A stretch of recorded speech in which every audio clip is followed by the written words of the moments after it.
E aí, galera, beleza? Aqui é o Diegão da Física, aqui a conversa é diferente. Vamos aqui para o nosso aulão de Física para o Enem que agora é o segundo dia de provas, dia 10, prova de Ciência da Natureza e Matemática. Então, vai vir questões de Física, questões de Matemática, questões de Biologia, questões de Química. Então, eu preparei aqui para vocês um aulão bem caprichado, bem explicativo de questões da prova de Física de 2023, da prova do ano passado.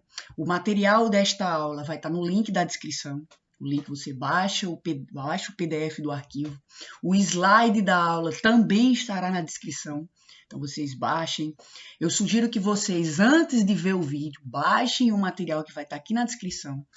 Peço que vocês acompanhem, porque aí vocês vão acompanhando a leitura da questão, a resolução da questão, que também está aqui, que o slide vai estar no link na descrição, e para que facilite os estudos de vocês e que vocês vejam quais são os conteúdos que mais caem, lembram de coisas que vocês já viram que possam ter caído no esquecimento. Então vai ser, como eu disse, vai ser um vídeo bem explicativo, um vídeo bacana, que possa ajudar você a entender as questões de física lá na sua prova. Beleza? Vamos começar? Bem, aqui eu vou mostrar aqui os tipos de questão que o Enem cobra. Os tipos de questão são questões de conteúdo, ou seja, questão que você tem que saber o conteúdo, principalmente as definições que são importantes. Eu vou dizer algumas definições das questões de 2023 que caíram lá. É importante que você tenha esse entendimento dessas questões. Questões de observação, que são questões de gráficos e tabelas, que também tem lá na sua prova. Você pode prestar atenção para você não perder questão besta a respeito de uma tabela, de um gráfico, de um desenho. E tem as questões de atenção, que são as unidades de medida, que eu tenho também nas questões. Então, os tipos de questão de física de Enem são desses três tipos que é importante que o aluno saiba para não se perder na sua prova. Vamos à primeira questão do Enem do ano passado, de 2023.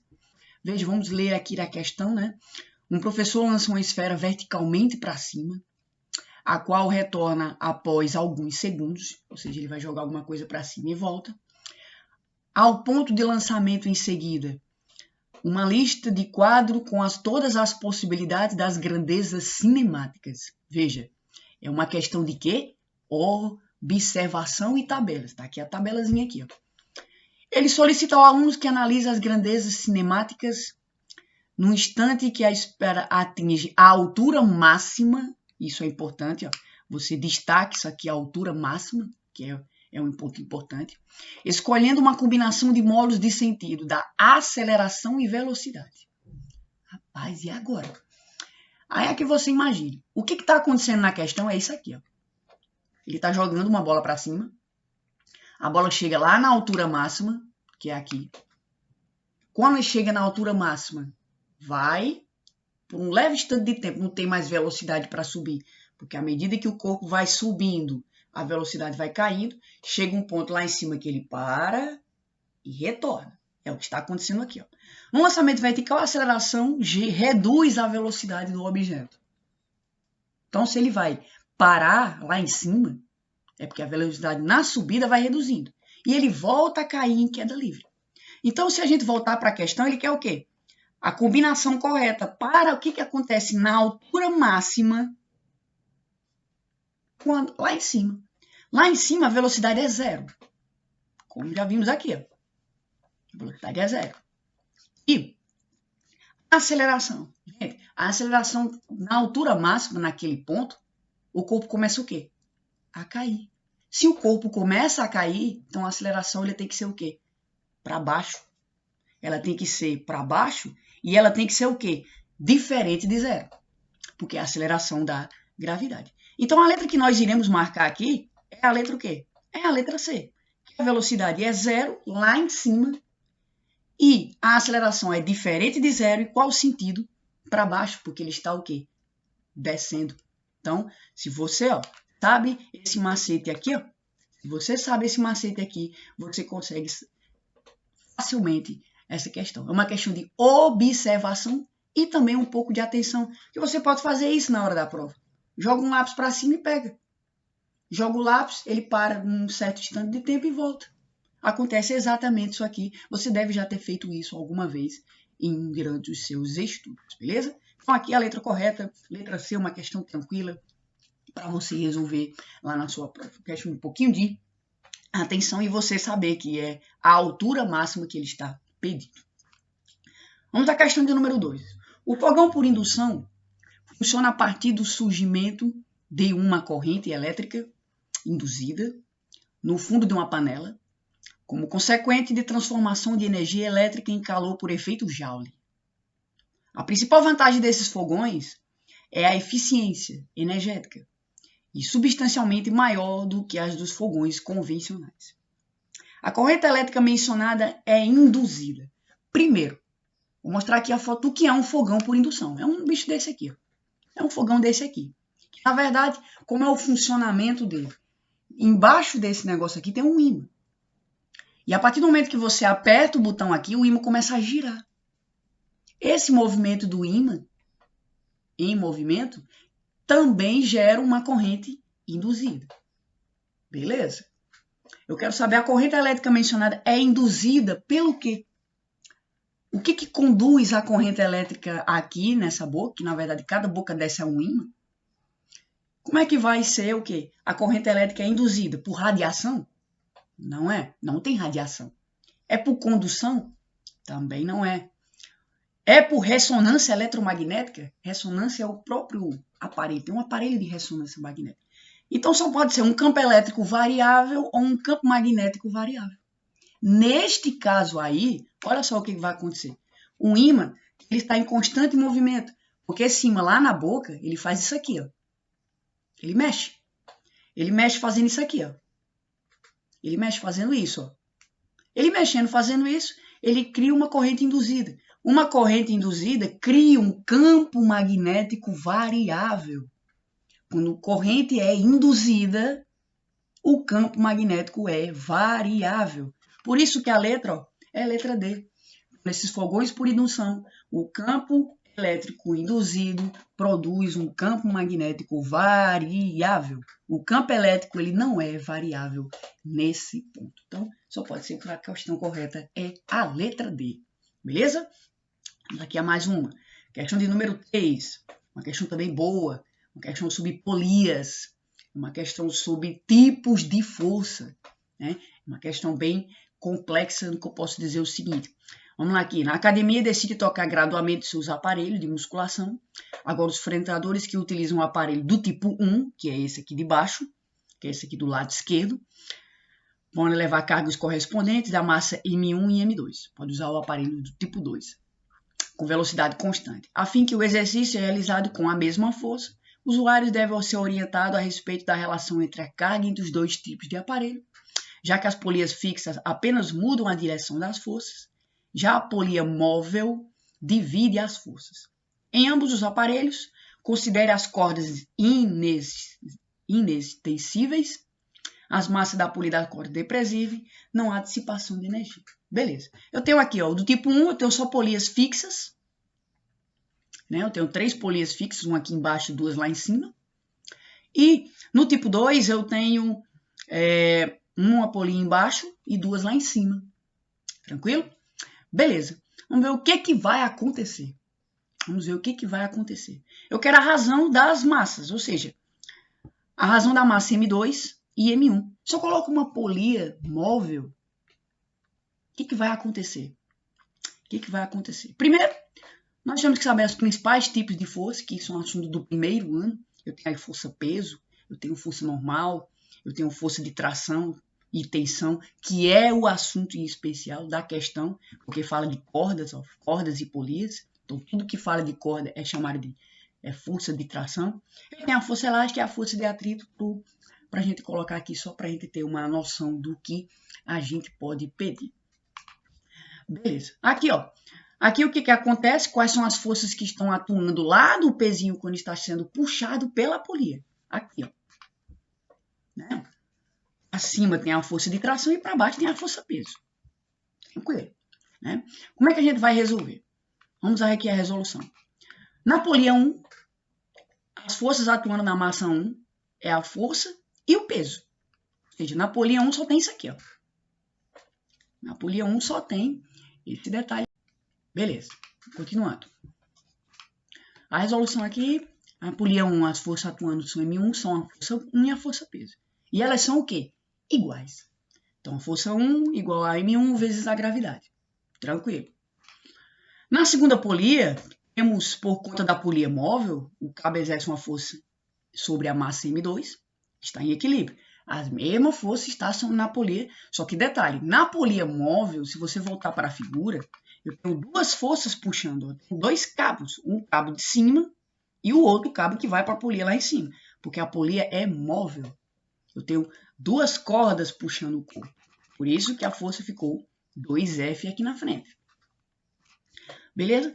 Colocando ambas em função das massas, ou seja, M2 sobre M1, que a questão pede, você já mata. Se uma tem duas forças a mais em relação à outra, né? Então, M2 gasta duas forças a mais, então a relação das massas pedida pela questão, M2 sobre M1, ou seja, é duas forças sobre 1.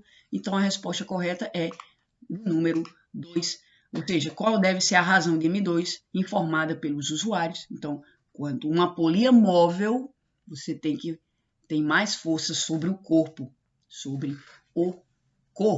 beleza? Tranquilo, né? Vamos à próxima questão. Questão de número 4. Questão da tirinha de Maurício de Souza, dos personagens Cebolinha e Cascão. É uma questão de ondas. Ele percebe, tem essa brincadeira aí que quem já foi meu aluno, comenta aqui embaixo, já fizemos isso alguma vez. E pergunta, na prática, se aumentar o comprimento do barbante, ocorre uma redução de quê? Se eu tenho 2 copos mais ou menos dessa distância, você faz. Se eu aumentar o tamanho do comprimento do barbante, vai mudar qual característica? Aqui é uma questão de conteúdo. Se você sabe o que é cada tipo de onda desse, os elementos de uma onda, você responde essa questão tranquilamente. O que é a crista? A crista é a parte de cima da onda. O que é o vale? É a parte de baixo da onda. O que é o comprimento? É a distância de 2 pulsos consecutivos, ou a distância de 2 cristas, ou a distância de 2 vales. O que é a velocidade? É o comprimento de onda vezes a frequência. Aí a questão diz, reduz se aumentar o comprimento do barbante. Se o barbante for curto, ele vai o quê? Vibrar mais. O que é a altura? A altura é a altura que a onda pode chegar. Beleza? Período. Período é o tempo para uma oscilação completa.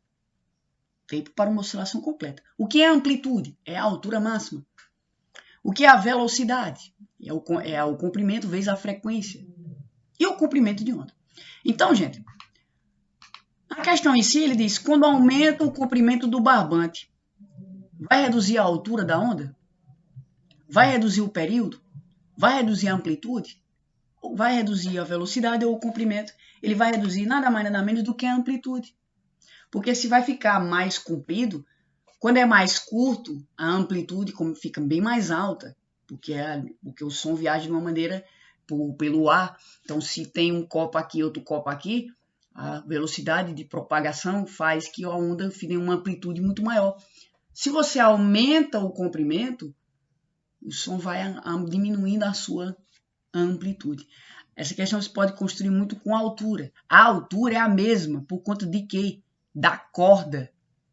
A corda vai vibrar na mesma altura. O que vai definir é a amplitude. Altura e amplitude. A altura é a altura da crista, por exemplo. Né? Pode ser em cristas de maneiras diferentes, então tem que ter muito cuidado. Então, quando se aumenta a distância, diminui a amplitude, que é a altura máxima que a onda pode chegar. Beleza? Vamos à próxima. Aqui é uma questão também, fala sobre os CDs. Né? Vamos ler aqui. Informações digitais são gravadas em disco áudio, como CD e DVDs, na forma de cavidades microscópicas. A gravação dessas leituras forma um laser, uma fonte de luz monocromática. É uma questão sobre ótica, sobre luz. Beleza. Quanto menores as dimensões dessa cavidade, os dados são armazenados na mesma época de um disco. O fator limitante para a leitura de dados e o espalhamento da luz é feito por um fenômeno de difração. Ocorre como fenômeno através dos obstáculos com dimensões em ordem de seu comprimento. Essa limitação motivou o desenvolvimento de lasers com emissão menores de comprimento de onda, possibilitando armazenar e ler dados cada vez menores. É um funcionamento de um CD, na verdade, né? Em qual região espectral se situa o comprimento de um laser que otimiza armazenamento e leitura de dados na mesma área? Ou seja, saber qual é a cor dentro do espectro visível de funcionamento do CD para que a leitura de dados seja na melhor maneira possível. Aqui a gente vê o espectro de luz visível e as suas determinadas cores e as cores do CD. A cor normalmente que a gente enxerga um CD. E o porquê que ele é daquela cor? Por conta de quê? Você veja que os raios, aqui estão o espectro dos raios visíveis e não visíveis. Os visíveis são as 7 cores aí. Ele diz, aquele de dados que otimizam o armazenamento. Ou seja, para o armazenamento, se leitura de dados tem que ser cada vez o quê? Menor. Na questão ele diz, se você não vê, tem, para ler dados em cavidades cada vez maiores, os menores comprimentos de onda. Então, você vê a cor do CD. A cor do CD desse tom a violeta não é por acaso, porque o violeta tem o menor comprimento de onda. O menor comprimento de onda é fácil a transmissão de dados. Então, a menor comprimento de visível, porque é uma luz visível, se consegue perceber aí, é a cor de número o quê? A cor violeta. Se você sabe a cor do CD, você mataria essa questão. E agora você sabe por quê? Porque quanto menor o comprimento da onda de uma luz visível, maior será a compreensão dos dados, né? Beleza? Então, é uma questão violeta. Então, o azul não é o vermelho, para aqui tá os comprimentos aqui de cada luz. E você percebe que o violeta ele tem o menor comprimento. Beleza? Tranquilo, né? Tranquilo. Vamos à próxima. Aqui é uma questão já de cálculo. Tem o cálculo aqui, não se preocupe, tem o cálculo aí. Então, eu sugiro que você pause o vídeo, tente resolver, tente buscar no conteúdo para ver que você consiga resolver essa questão. Lembrando que o material está aqui embaixo, o material está aqui na descrição. Baixem, se puder, analisem e estudem várias vezes, porque esse vídeo vai ficar gravado aqui no YouTube para que vocês possam ver. Bom, aqui fala sobre o Bluetooth, né? Aqui fala sobre uma tecnologia de curto alcance, em dispositivos eletrônicos, né? Ela permite aparelhos diferentes se conectem e troquem dados entre si. O fone Bluetooth, né? E é um exemplo disso. O padrão Bluetooth é chamado de classe 2. As antenas transmitem sinais de potência igual a 2,4 miliwatts. Esse mili quer dizer 10 a menos 3. A anotação, é importante saber disso, anotem. Possibilidade de conectar dispositivos distantes até 10 metros. Isso varia de mais para menos. Considere que essas antenas se comportem como fontes puntiformes, que emitem ondas eletromagnéticas esféricas. Olha que isso é importante. A intensidade do sinal é calculada pela potência por área. Ele já deu a fórmula. Lembre lá, questões de conteúdo tem as definições. Ele já deu. A intensidade do sinal é calculada pela potência, que está aí, potência, está na questão, por unidade de área. Essa área será o quê? Comprimento da esfera. Não, a área em formato de esfera. Beleza, eu quero saber qual vai ser o valor mínimo da intensidade do sinal em watts por metro quadrado. Beleza? Vamos lá. Aqui tem a regra da intensidade sonora que ele já disse na questão. Ele já falou na questão a respeito disso, né? Aqui tem a potência, que é medida em watts, e a área, que é em metro quadrado. E, como é uma onda esférica, que também ele disse na questão, a área da esfera é 4πr ao quadrado. Beleza? Então, vamos à questão. Vamos à resolução deste problema. Primeiro, sabemos que a intensidade é igual à razão da potência pela área, porque na questão ele disse. Ele foi generoso e já deu a regra. Já deu isso aí, para que você consiga colocar na sua prova. Como as ondas se propagam de forma esférica, a área que utilizaremos será a área da esfera de raio igual a 10. O raio igual a 10 ele também diz na questão, com a fonte de receptor. Então, ele diz também qual é a área da questão. Substituindo os valores, eu tenho aí o valor da potência. Lembra aí, substituindo os valores. Então, a potência que é 2,4 vezes 10 a menos 3. Lembre como eu disse lá, a expressão milli quer dizer 10 a menos 3.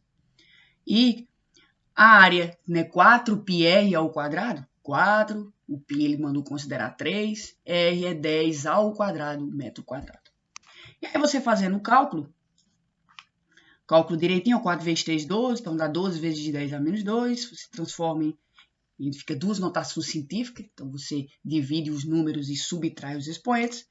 Quando você fizer tudo isso, vai dar 2 vezes 10 a menos 6 watts por metro quadrado, né? Isso só pode estar na letra A. Na letra A é a resposta para a sua questão, beleza? Tranquilo, é uma questão que praticamente na questão ele deu tudo. Ele deu os dados, é importante você tirar os dados. Ele já deu a regra, caso você não saiba, intensidade sonora calculada pela potência sobre área. Só que detalhe, o X da questão é o quê? Ele disse que são ondas o quê? Esféricas. Na própria questão ele deu tudo. Basta você o quê? Resolver a questão. Beleza? Vamos aqui mais uma, questão de número 7. São 11 questões que eu peguei da prova de física do ano passado. Eu tenho aí um caminhão com uma caixa presa por 2 cordas, né? A massa da caixa é 200 quilos, né? Um caminhão parte do repouso com aceleração constante de 3 metros por segundo, quando ele é freado, né? Beleza? E aqui tem ambas as informações, tem o coeficiente de atrito, é mais uma questão sobre tipos de força. Portanto, já vimos uma questão sobre tipos de força, então, beleza. Quais tensões iniciais na corda? Beleza, eu quero saber o seguinte, o que acontece quando ele acelera e quando ele freia? Beleza, eu quero saber o que acontece com T1 e T2 numa situação quando ele acelera e quando ele freia. Vamos à resolução. Na aceleração do bloco, tende a deslizar um pouco para trás em relação de manter na inércia. Primeira lei de Newton. O corpo está lá parado, preso por 2 cordas, né? Quando ele acelera, ele tende a ficar o quê? Da posição que está. Só que essa corda aqui vai esticar e essa vai, né? Essa aqui vai tentar segurar o corpo e essa aqui não. Então, quando ele vai um pouco para trás, temos que a tensão na corda 1 não existe. Ó, ele vai um pouco para trás, essa corda 1 meio que fica folgada, não tem tensão, e a outra fica esticada. A 2 fica esticada. Então, um não tem. A força que atua é apenas no corpo 2. Então, aqui está o desenho. É importante que você faça esse desenho em cima do corpo em cada situação. Tem aqui o T2, tem aqui a força de atrito de contato com o solo, a normal e o peso, que sempre tem num corpo em bloco horizontal. E eu tenho a força para trás, porque o carro está indo para frente, o corpo tende a jogar para trás. Beleza? Tranquilo. Tranquilo. E aí, vamos lá. Normal e peso, eles se anulam, aí só vai ficar na seguinte forma. Como ele se move para trás, temos que a força resultante será a força, que é massa vezes a aceleração, igual a T2 mais a força de atrito. Ó, eu tenho a força aqui atrás, T2 mais força de atrito. Né? Substituindo os valores, né? A força de atrito é dado pelo quê? Coeficiente vezes o peso, vezes a normal, que a normal é igual ao peso, né? Tem que ter a força normal é igual ao peso. E aqui substitui os valores, ó, 200 vezes 3, porque diz que a aceleração indo para frente é 3, para trás é 5. Fazendo essa conta matemática aí, 600 menos 400 dá 200. Então, quando o carro acelera, T1 é 0, T2 é 200. Beleza? Vamos para a próxima. No movimento de freagem, agora o movimento de freio, ele vai para frente. Se ele vai para frente, é a corda de trás que fica esticada. A da frente fica frouxa, fica folgada, né? Então, fica o comportamento dessa forma. Percebe-se que é o inverso da primeira figura. Olha a primeira figura. Percebe-se? É o inverso da primeira figura. Porque agora é a corda 1 que está esticada, é a corda de trás. A corda 2 fica o quê? Frouxa. Então, na corda 2 não tem tensão, quando o carro está freando. E eu vou fazer a mesma conta, só que agora para a segunda situação. Como ele se move para frente, a força resultante será força igual a T1 mais força de atrito. Aqui substituindo os dados, porque agora a aceleração é 5. Na questão ele diz isso. 1000 menos 4 dá 600. Então, ó, quando ele está acelerando, T1 é 0, T2 é 200. Quando ele está freando, T1 é 600, T2 é 0. Por isso que a alternativa letra A é a correta. É uma questão muito boa, é uma questão de tipos de força. Se você sabe como trabalhar os tipos de força, que é um assunto do primeiro ano, você resolve essa questão de boa, beleza? Vamos aqui o próximo. Deixa eu só baixar aqui. Aí, com o meu alternativo aqui. Beleza. Vamos lá, vamos aqui a mais uma questão, a oitava. É uma questão falando sobre mol, sobre gases perfeitos, né? Sobre gases ideais. Beleza? Muito bem, aqui estão os dados importantes. De acordo com a Constituição Federal, a competência dos municípios gera de serviços de limpeza e coleta de relixo. No entanto, há relatos que parte desse lixo acaba sendo incinerado, liberando substâncias tóxicas para o ambiente, causando acidentes por explosões. Por isso, ocorre a incineração de frascos de aerosol, por exemplo, desodorantes, inseticidas e repelentes. A temperatura elevada provoca a vaporização de todo o conteúdo dentro do frasco, aumentando a sua pressão no interior até acumular na explosão da embalagem. Suponha que um frasco de aerosol, que é um gás, né, com capacidade igual a 100 ml, ou seja, volume, contendo 0,1 mol de produto gasoso, ou seja, contém número de mols, ou seja, volume e número de mols. Temperatura de 650 graus Celsius, do momento da explosão. E tem uma constante R. Isso me lembra uma equação de alguém dos gases perfeitos. Eu quero a pressão. Isso lembra, sabe o quê? Vou mostrar aqui para vocês. Isso lembra a equação de Clapeyron. Olha só a equação de Clapeyron, PV-nRT, né? Equação de Clapeyron, aqui tem um exemplo, mas a equação de Clapeyron lá em cima. Também tem aqui alguns dados importantes. Como é que calcula o número de mols, professor? Pode ser que use na sua prova de química. E aqui está aqui do lado.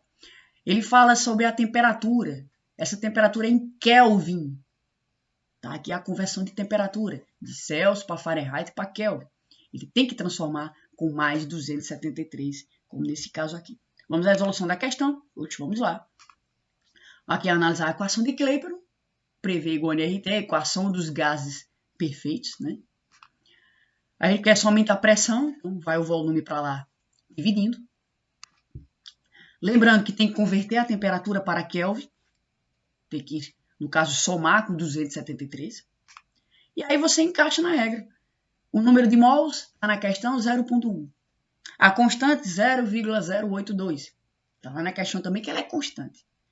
Vezes, você faz essa divisão aí, dá aproximadamente 75,6 ou aproximadamente 76, que está na letra C. É uma questão que, se você é uma questão de conteúdo. Se você souber a equação de Clapeyron, como é que eu vou usar a equação de Clapeyron não os gases perfeitos? Porque só vem uma pressão, um volume, uma temperatura. Geralmente os gases perfeitos vêm duas pressões, dois volumes ou duas temperaturas. Beleza? Então, tranquilo. É uma questão de conteúdo. Se você souber a equação de Clapeyron, deixa eu botar aqui. Se você souber isso aqui, você resolve a questão numa boa. Beleza? Vamos aqui à próxima questão sobre circuitos. Uma questão muito boa também. Uma questão que pode fazer você errar. Pode. Pode. Uma questão bem interessante. Bem, aqui é o circuito de 3 lâmpadas incandescentes idênticas. Representado na figura, consiste na associação mista de resistores. Tem uma associação mista de séries e paralelos. Cada lâmpada L1 e L2 e L3 é associada em paralelo a um resistor de R, formando um conjunto. Esses conjuntos são associados em série, tendo todas as lâmpadas o mesmo brilho quando ligadas a uma fonte. Após vários dias de uso, a lâmpada 2 queima. Essa lâmpada aqui, ó. Essa lâmpada aqui queima. Enquanto as demais permanecem acesas. Beleza. Em qual situação? Em relação à situação em que todas as lâmpadas funcionam após a lâmpada 2 queimar, como será o brilho da lâmpada? Como será o brilho dessa lâmpada se a lâmpada 2 estiver queimada? Beleza. Vamos entender esse circuito aqui com base na leitura da questão que nós fizemos e com base no conceito sobre circuitos. Sobre circuito em série e sobre circuito em... Bem, vamos lá aqui. Ele diz na questão. Vamos ver, vamos voltar aqui. Está em paralelo com cada resistor. Em paralelo com cada resistor. Mas estão os três em série. Os três em série, a corrente é constante pelas três lâmpadas. A corrente sai aqui da fonte, passa pela lâmpada, passa também pelo resistor, ou seja, uma parte vai para lá, uma parte passa pelo resistor, uma parte passa pela lâmpada. Tranquilo. Isso nas duas. A lâmpada 2 queimou. Se a lâmpada 2 queimou, só vai passar pelo resistor. Qual é a função do resistor? Não é dificultar a passagem de corrente? Não é num circuito? Então a corrente vai ficar o quê? Por esse aqui e por esse aqui. Pelo fato de passar por esse resistor aqui, simplesmente qual é a função dele? Não é dificultar? Não é reduzir a velocidade da corrente? Então o brilho das duas lâmpadas automaticamente vai ficar o quê? Menos intenso. Detalhe, porque as lâmpadas estão em série. Se as lâmpadas estivessem em paralelo e o resistor estivesse em série, seria a letra B. Porque quando está em paralelo, em série, a corrente é constante. Então, se não tem corrente na lâmpada 2, só passa pelo resistor. Qual é a função do resistor? Diminuir a velocidade de corrente. Por isso que as lâmpadas vão brilhar o quê? Menos. Elas vão brilhar menos porque tem aquele resistor ali. Mas, professor, se eu tiro aquele resistor, as lâmpadas vão brilhar o quê? Mais. Porque não tem essa resistência para passar aqui. Tem em cada uma das lâmpadas, mas vai ficar menor por conta do resistor da lâmpada 2. Se eu tiro o resistor da lâmpada 2 que está queimado e fecho o circuito, elas brilham normalmente do mesmo jeito, porque a corrente em série é constante, só está em paralelo ao resistor. Beleza? Tranquilo, né? De boa essa questão. Estamos chegando lá, estamos chegando no fim do nosso aulão. Estamos na 10ª questão, é uma questão sobre cinemática, uma questão também muito boa, né? Uma concessionária é responsável pelo trecho de 480 km de uma rodovia. Nesse trecho foram construídas 10 praças de pedágio, onde funcionários recebem os pagamentos nas cabines de cobrança. Também, o serviço automático para os veículos promovidos por um dispositivo que passa por uma cancela que se abre automaticamente, evitando filas e diminuir o tempo da viagem. Segundo o concessionário, o tempo médio para efetuar as passagens de uma cabine é de 3 minutos. A velocidade máxima permitida na rodovia é de 100 para veículos leves e 80 para veículos de grande porte. Beleza? Considere um carro e um caminhão. O carro é um veículo leve, um caminhão é um veículo de grande porte. Ambos com velocidades constantes, mas iguais permitidas. Em que somente o caminhão tem serviço automático de cobrança. Ou seja, o caminhão não paga pedágio. O carro leve paga. E é 3 minutos. Aumenta 3 minutos lá. Beleza. Comparando ao caminhão, quantos minutos a menos o carro deve levar para percorrer esta cobrança? Primeiro, eu quero saber qual é o tempo de cada um. E depois eu faço a subtração. A menos. Quanto tempo o carro leva para percorrer toda a rodovia?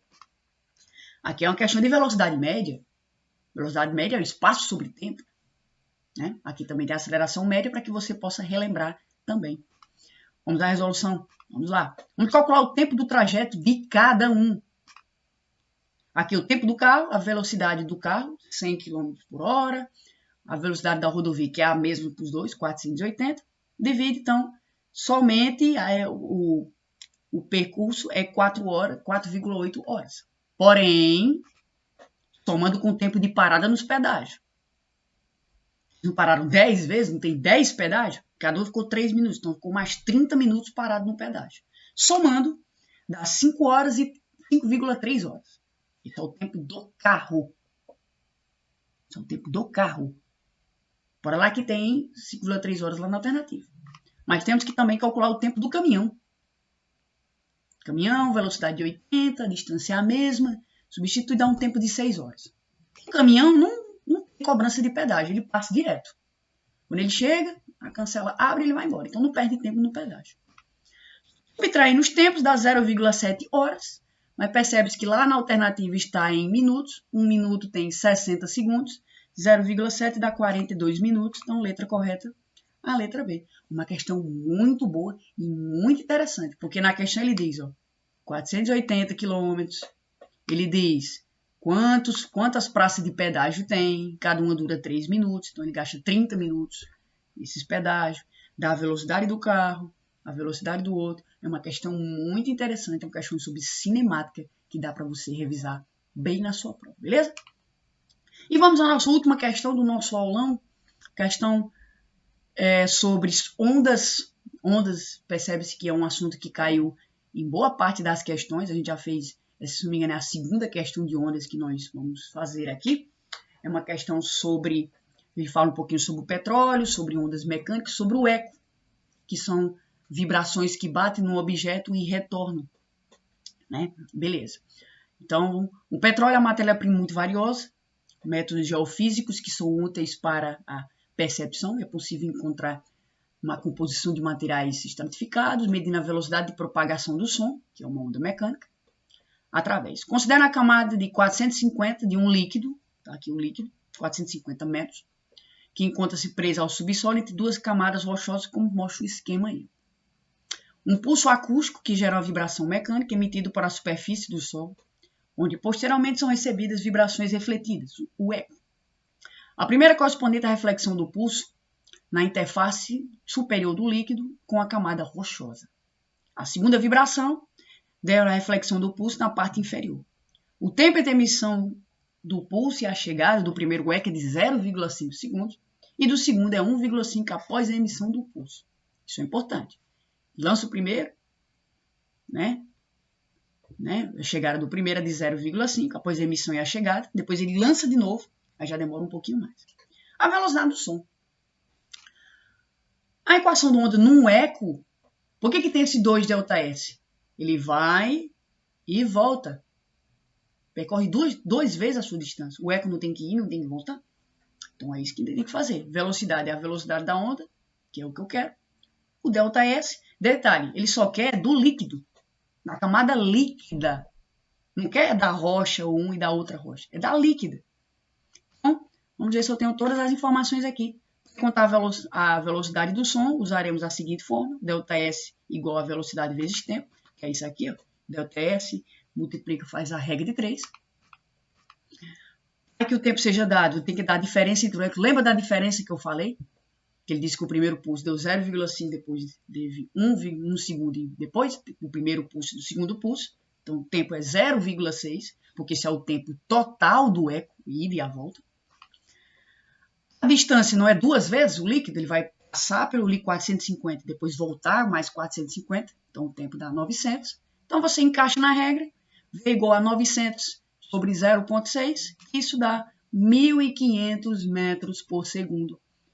Que isso está na letra D, uma questão de boa também para que você possa resolver, beleza? Então, aqui resolvemos mais uma questão simples. Anotem, pause o vídeo, é importante que nas explicações você pause o vídeo e anote essas informações aí para facilitar bastante a você, beleza? Aqui eu vou colocar umas dicas básicas para nós fechar o nosso aulão, né? Umas dicas básicas, aqui são as unidades que você tem que prestar atenção, né? Metro, segundo, tem metros por segundo também, que é importante você ter essa perspectiva e prestar bastante atenção nisso. Aqui tem umas regras básicas que são importantes.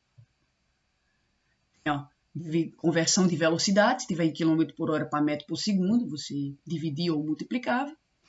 Aqui conversões de distância também, que é importante você saber. Tem também importante você saber também conversões para metro quadrado. E aqui é hora de minuto para segundo. A gente fez uma questão sobre isso, lembra aquela questão lá do tempo do caminhão e do carro? Você tem que converter para minutos depois, beleza? Aqui tem a musiquinha de potência, porque potência caía em Enem dos anos anteriores, né? Você veja que o ano passado não caiu nenhuma questão de potência, né? De potência elétrica. E aqui tem uma musiquinha que eu vou cantar aqui para vocês sobre só essa musiquinha, para que vocês aprendam as regras de potência que está aí. Que parece ser meio complicado você decorar essas regras. A música de potência é o seguinte. A potência é o trabalho sobre o tempo. A potência é o quadrado sobre R. Com o a gente ri, com o P ri ao quadrado. A potência é um cara engraçado. Beleza? E aqui, ó. Potência é o trabalho sobre o tempo. Potência trabalha sobre o tempo. A potência é o quadrado sobre R. A potência é o quadrado sobre R. Com o U a gente ri. Com o P ri ao quadrado, a potência é um cara engraçado, ou pio, ou pui, que dá a mesma coisa, essa musiquinha de potência para que você aprenda quando cai uma questão de potência. Lembre desta música que vai lhe ajudar bastante, beleza? Boa sorte a todos e a todas, muito obrigado. Aqui eu deixei uma mensagem aqui para vocês. Fez descobertas, foi mais que ter paciência do que qualquer outro talento, então tenha paciência, faça uma prova com calma, não precisa de pressa.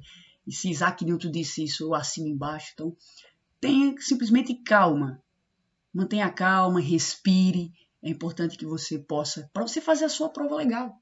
Porque a prova do Enem, ela é desgastante. Ela é mais um teste de resistência física. Você fica horas e horas pensando. Mas se você fizer com paciência, a paciência é o seu maior talento. Então, para que a gente possa terminar, nós vamos dar uma animada aqui.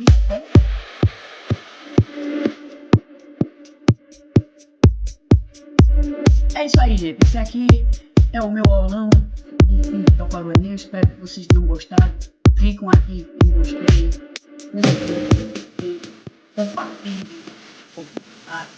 mas compartilhem nessa semana. Veja o aulão várias vezes. Eu espero que vocês. E vamos ver.